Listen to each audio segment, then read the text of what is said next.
I'm Jessamine Dodd, reporting from the U.S. Customs and Border Protection Office in El Centro on a very windy day here, and I am covering the latest developments surrounding former and soon-to-be President Donald Trump, his renewed calls for mass deportations.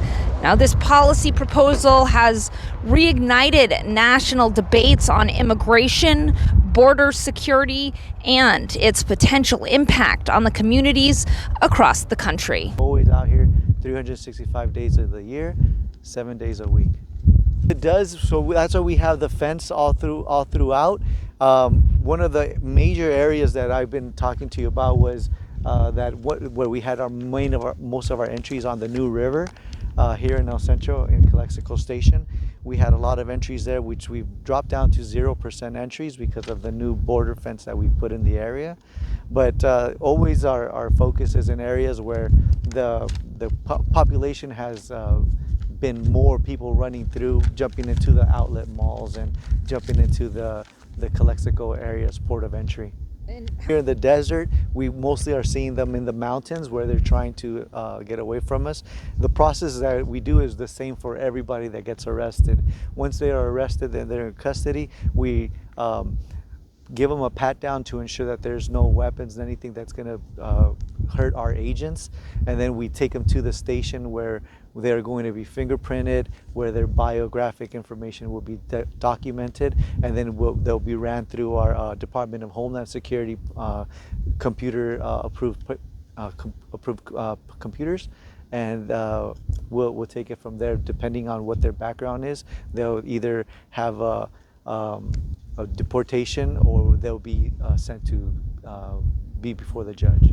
They all use different kinds. I mean, here in the desert, we've had people jump over the fence using ropes and ladders, and then once they come across, they try to hide within the brush, or they use different techniques to hide their footprints from us so that we won't know that there was an entry. And once they get through, they're trying to get loaded into vehicles. There's, as you can see around here, there's nothing but desert. So once they get out to the road there, they're trying to get picked up by a vehicle that's going to take them to their next destination. How this wall, as you mentioned, wasn't here before. It was just a vehicle barrier. Correct. How has the wall improved your operations and affected your daily operations in this sector? Well, walls stop, people from coming across. It was in this area we had very easy. People could just walk around because there was vehicle barriers, or sometimes there was nothing. People could just walk right through. This has stopped the entries at least 95%. There's probably still entries coming through that we can't stop it all.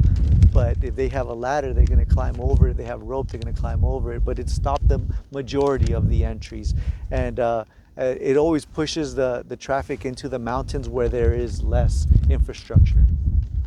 How is your department preparing for any potential policy changes under President Trump, such as the resumption of building the border wall or mass deportation? So the department, our Border Patrol, we always work the same. We're all adherent to the U.S. Constitution. We're all going to do our job when we come out here, regardless of who's in charge in the White House. We're going to do the operations that we've been set out to do. Once we were hired on, we swore an oath to the Constitution to uphold the laws of the United States. And when we come out here, that's what we're going to do. How do you plan to coordinate with other agencies such as the military or National Guard if they're deployed? Whenever that happens, if that was the case, they always come in and we give them the layout of the land.